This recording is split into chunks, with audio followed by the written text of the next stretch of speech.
YouTube family, તમારું સ્વાગત છે મારા ન્યૂ વ્લોગમાં। તો આજે આવી ગયા છે એકદમ સ્પેશિયલ અને સ્વાદિષ્ટ રેસિપી લઈને। તો આપણે બનાવ્યા છે એકદમ સ્વાદિષ્ટ મસાલા ભાત, વઘારેલા ભાત। તે માટે લઈ લીધું છે કુકરમાં તેલ। તેલને એકદમ સરસ ગરમ થવા દેશું। ત્યારબાદ નાખ્યું છે જીરું। જીરું એડ કર્યા બાદ નાખશું ગરમ મસાલો। ગરમ મસાલામાં લીધા છે તજ, લવિંગ, મરી અને બાદિયા, જે ડેઈલી વાપરતા હોઈએ એ જ। ત્યારબાદ લીધી છે ઝીણી સુધારીને ડુંગળી। તો અહીંયા આપણા ગરમ મસાલા પાકી ગયા હતા। ત્યારબાદ લીધી છે ડુંગળી।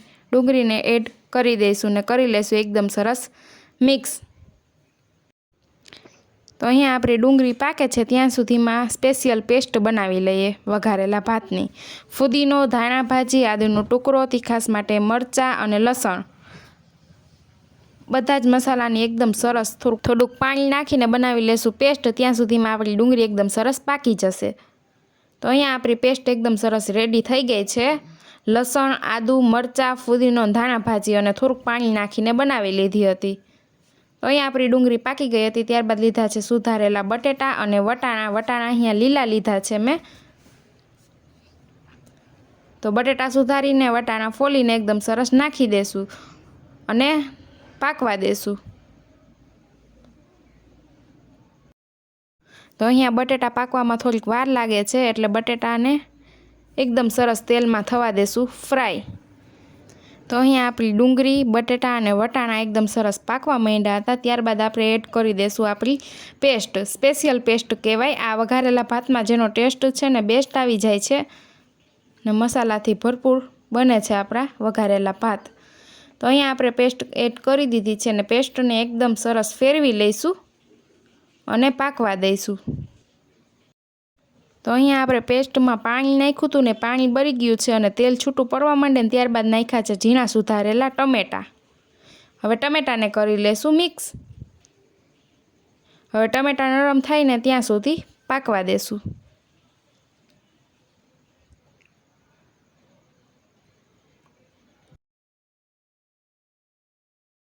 તો અહીંયા બધો જ મસાલો તેલમાં એકદમ મસ્ત પાકી ગયો હતો। ત્યારબાદ હવે નાખશું સ્વાદ અનુસાર નમક। હવે નાખશું ધાણા જીરું પાવડર।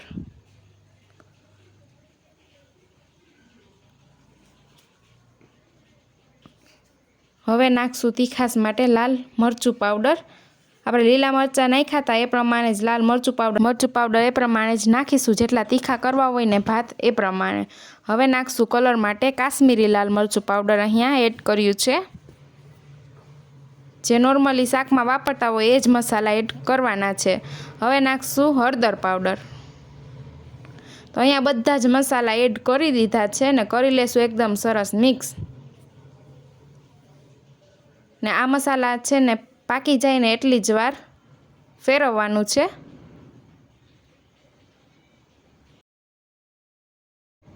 તો અહીંયા મસાલા બધા જ મિક્સ થઈ ગયા હતા ને હવે નાખશું થોડુંક પાણી, એટલે મસાલો આપણો દાજી ન જાય, કારણ કે ઉપરથી બધા મસાલા પાણી વગરના નાખ્યા હતા ને એટલે। તો હવે પાણી છે ને આપણા મસાલો પાકે ને એટલું જ નાખવાનું છે ને કરી લેશું એકદમ સરસ મિક્સ। તો અહીંયા મસાલો પાકીને રેડી થઈ ગયો છે। હવે નાખશું પાણી આંધણ માટે। જેટલા તમારે ભાત નાખવા હોય એ પ્રમાણે પાણી એડ કરી શકો છો તમે। અહીંયા ફાઇનલી આપણો મસાલો પાકી જાય ને ત્યારબાદ જ પાણી એડ કરવાનું છે।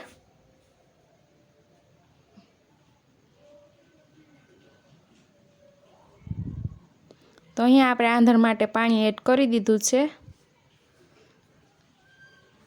હવે નાખીએ છીએ ધોઈને 2 થી 3 તમાલપત્ર।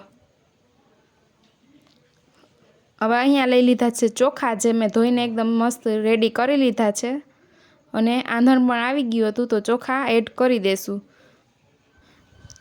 તો હવે ચોખા નાખીને એકદમ સરસ મિક્સ કરી લેશું। અહીંયા ચોખા તમારે જે લેવા હોય ને એ લઈ શકો છો ને હવે એકદમ સરસ પાકવા દેશું। તો અહીંયા ચોખાનું પાણી બળી ગયું છે એટલી વાર પાકવા દીધા છે અને ચોખા ફૂટવાની વાર હતી ને એટલી જ વાર આપણે સીટી પાડી લેશું કુકરમાં।